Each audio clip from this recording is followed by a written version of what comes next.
taivas harmaa, kello soi. Junan kiire sade mudantoi. Läppäri mukana, kahvi jähtyy.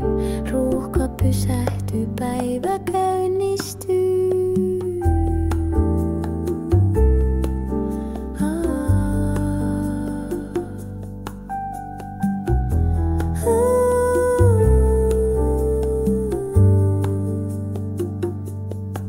Toiset kotona, villasukat jalassa.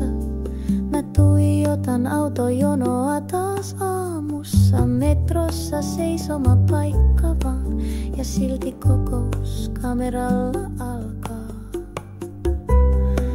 Miksi kuljen, miksi meen, kun Teams pyöris missä vaan. Työpöytä odottaa, palaveri alkaa etänä, mutten kotona.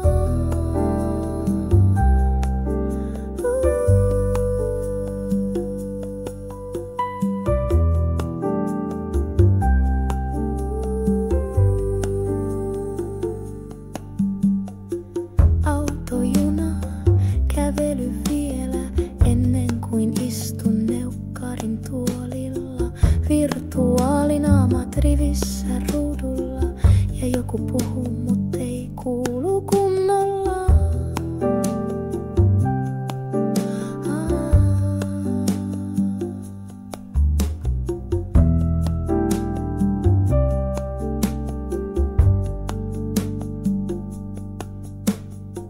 Miten tää järkevää voi olla, kun kotona vois maata sofalla?